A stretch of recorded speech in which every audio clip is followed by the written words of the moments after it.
imubog mo to at kung magagawa mo to every 4 hours or Bulaga. times it gives relief to sore throat. Pangatlo, Malikot. Tim, malikot.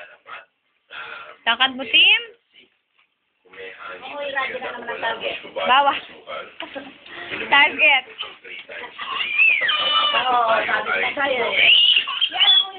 Bawal.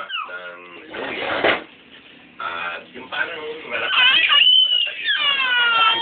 Ayun na yun. Bawal pakilaman yung radyo, bawal.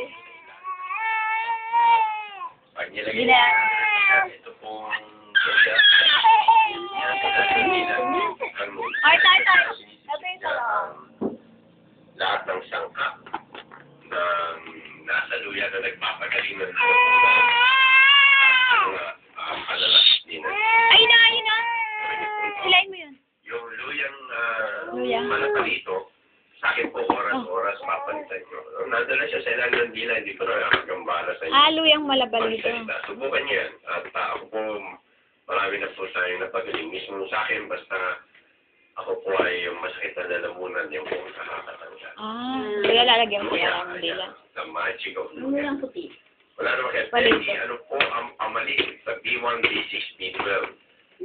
Sana yung herbal. Well, ang pinaka-pamalit po natin dito ay ang mga dark green leafy vegetables. So, saka mga whole range.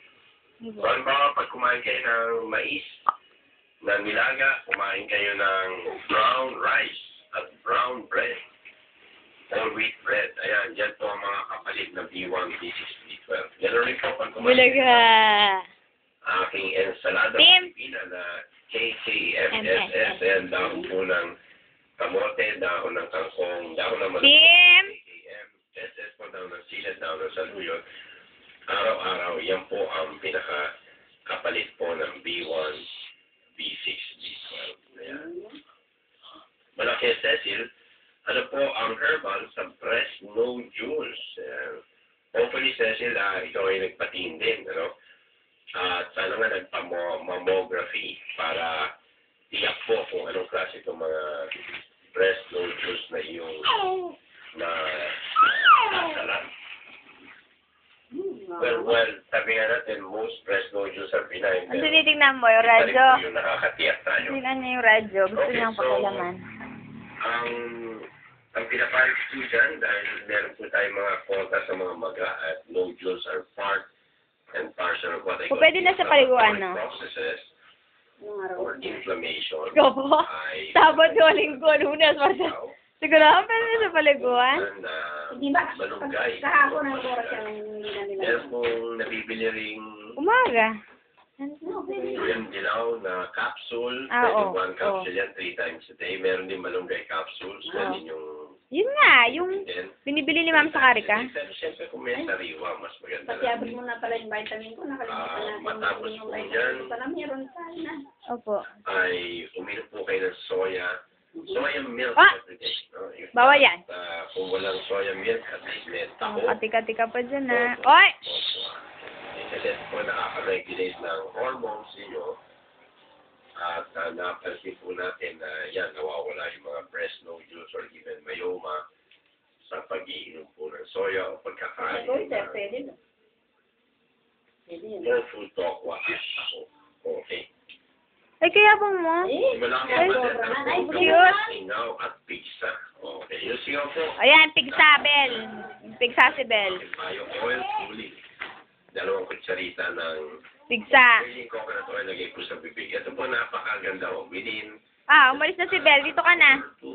magaling na po yung inyong singaw. Ano? At Pag cute, Tim. naman, pinapainom po ang virgin coconut oil. Uminom po kayo ng 1 kutsara ng virgin coconut oil 3 times a day. At pahinan niyo po yung inyong pizza naman every hour on the hour ng virgin coconut oil. Yeah. Okay. Si Tita Beth, may pigsa. Yung kaibigan ni Mama. Magkakaroon na po ng station break. Huwag po kayong bibitin. Public po kagad. And doctor's orders. Op! Timothy! Dito. Yabang mo, ah.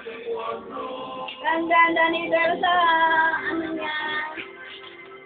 Sombrero. Ang buhay nga naman. Ay, kilala mo ba yun? Yung masimpero, oh. Sa mga problema ng bayan. Nagtatanim ng palay. Panlipunan. Ang buhay nga naman. Naghahanap ng kalinawan. Yabang. Tingin dito. Nalaman sa pang-araw-araw na buhay. Babay na si Belle. Dito ka na. At umihigayat na maging